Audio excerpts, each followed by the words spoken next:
হে আল্লাহ, আমি ভেবেছিলাম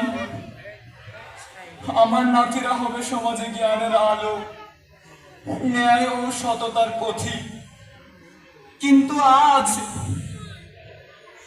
আমার ওই রক্ত, আমার মান সম্মান সব শেষ করে দিল। তবু হে আল্লাহ, আমি হাল ছাড়ব না। আমার গ্রামকে,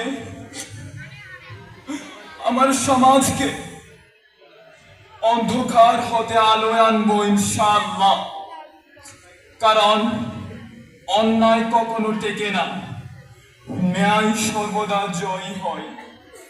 আল্লাহ, আপনি আমার প্রতি দয়া করুন, আমার নাতিকে আপনি হেদায়েত দান করুন। আমিন।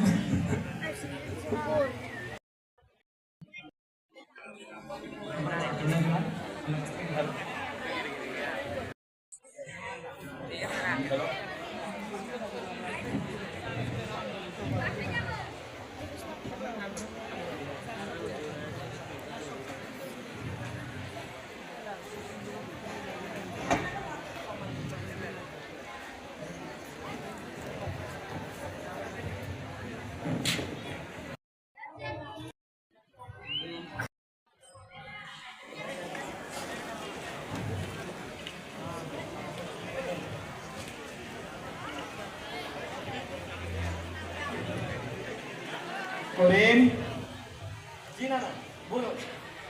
আজকে না মুফতি সাহেবের কাছে যাওয়ার কথা ছিল। না না, আজকে তো যাওয়ার কথা ছিল, আমি তো ভুলেই গেছিলাম। এখন কি করব বলুন।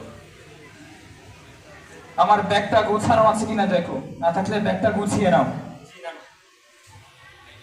আর আমার বন্ধুরা তো যাওয়ার কথা ছিল, জি। বাইরে গিয়ে দেখো ওনারা আসছেন কিনা। আচ্ছা ঠিক আছে না না, আমি যাচ্ছি।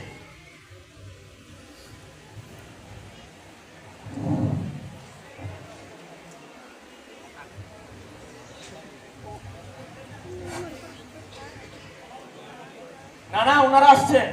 হ্যাঁ হ্যাঁ, ভেতরে আসতে বলো। আসসালামু আলাইকুম ওয়া রাহমাতুল্লাহ। ওয়ালাইকুম আসসালাম ওয়া রাহমাতুল্লাহি ওয়া বারাকাতুহু। বসুন, আপনি বসুন।